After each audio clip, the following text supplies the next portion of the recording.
This is none other than Singapore, the Garden City. Singapore is a vibrant city-state with a highly developed economy located in the heart of Asia.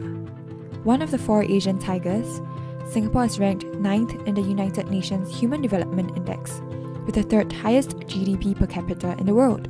Also known for its abundant, lush greenery and clean environment, Singapore's greening policy is guided by the City in a Garden vision, which aimed to integrate greenery into not just the built environment, but into the daily lives of Singaporeans.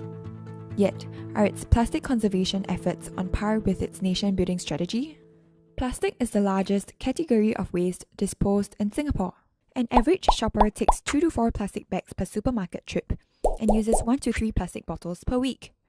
To put it into perspective, 126 gardens by the bay can be covered by the supermarket bags we take in a year, and the plastic bottles used can fill 94 Olympic-sized pools.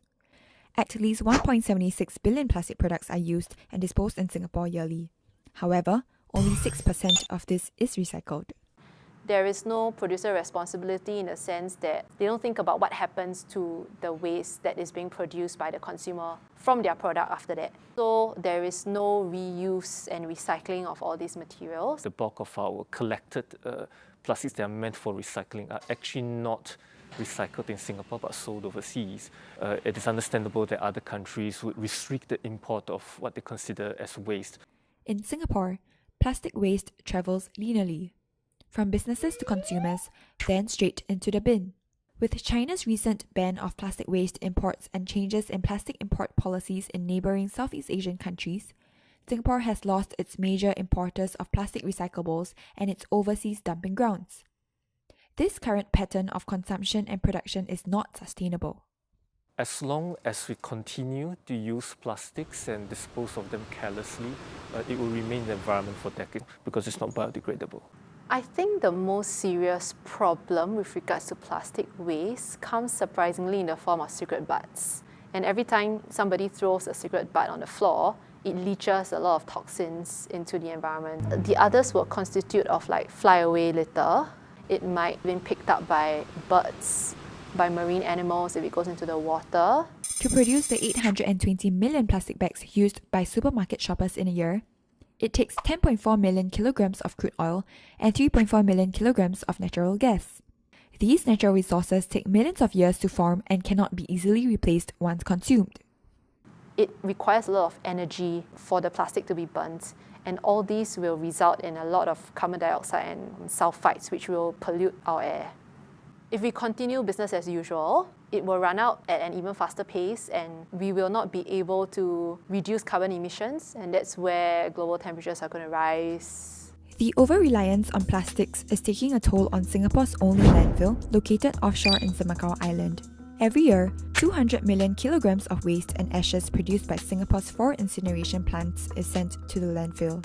Initially designed to meet Singapore's dumping needs until 2045, an exponential increase in Singapore's waste, including plastics, resulted in speculations of it completely filled by 2035, a whole decade earlier. So isn't it a very sad thing when you see that if Singapore were not to really take care of this properly and understanding the effect, very soon our only landfill is going to fill up. And then thereafter, what? To close the waste loop, experts have proposed for Singapore to change its current linear model to a circular model. Circular economy is really inspired by our biological systems, the cycling of nutrients and various materials in the natural environment. So waste actually gets reused at the start of the cycle for production and consumption.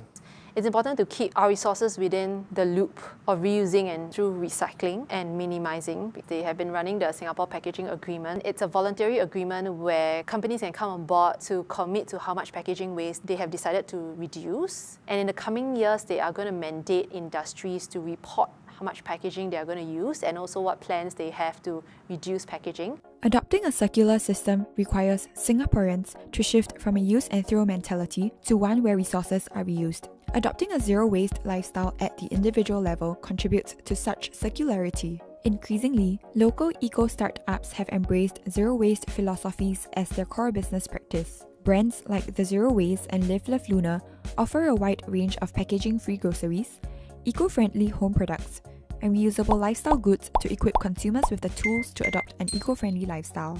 The eco-friendly lifestyle, it's about investing in something that would last a very long time. So you don't keep replacing it. Just changing your thinking really helps a lot. When I buy things, I would think, do I really need this, or do I just want it for the sake of wanting it? More Singaporeans are consciously adopting these waste-free habits and are actively supporting local eco-friendly businesses. The rise of these eco-warriors gives Singapore a hope for a better future. More practical version of the zero waste lifestyle is just trying to minimize your waste as much as possible. Usually I pack food to school, so I have my lunchbox, some produce bags, a menstrual cup, reusable utensils, so straw as well, a fork, a spoon, knife sometimes. Singaporeans firstly need to be open to the concept of businesses that are sustainable. There are so many products out there that show that something is as attractive, as productive, as practical as something that is made of plastic. Like the bamboo straw. Bamboo is super sustainable. Once you can't use that straw anymore, you put it in compost into the ground and then you can just grow another bamboo. There's no waste at all. It takes a bit of effort for people to change their mindsets, to be more open-minded and start thinking about the kind of waste they're producing. In the beginning, I tried to reduce any kind of plastic in my life. It's more about using myself as a role model and slowly letting the people around me find a purpose and a reason to adopt a similar lifestyle. Over time, my parents were also more willing to try it out. A lot of our customers actually are youths and they would drag their parents to our shops. So that's where we reach out to the older generation. Apart from these eco-businesses, individuals and non-profit organizations have also jumped on board the green movement. Green events such as the Conscious Festival by Green is the New Black Asia and Clean and Green Singapore Carnival by the National Environmental Agency in Singapore are also held annually to offer eco-friendly solutions and green alternatives to consumers. However, realistically, Singapore is far from achieving the ideal circular economy model. It has gotten worse and worse. As the society gets more affluent, you just consume more. As you demand, of course, manufacturer will supply.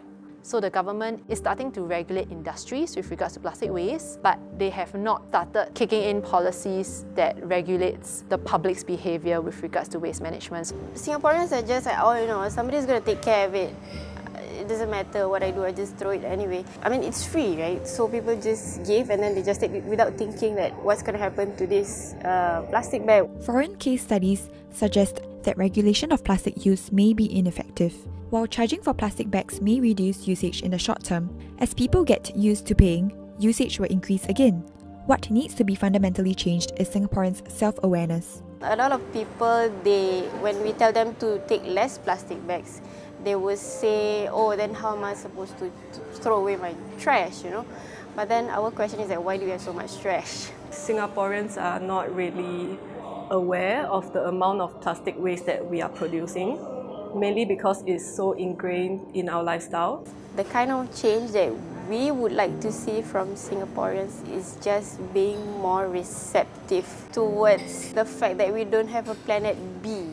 I mean, Earth is the only planet that we have. Education can be done in a much better way, starting from explicit education from schools, whereby the children are empowered or enabled to practice good waste management habits.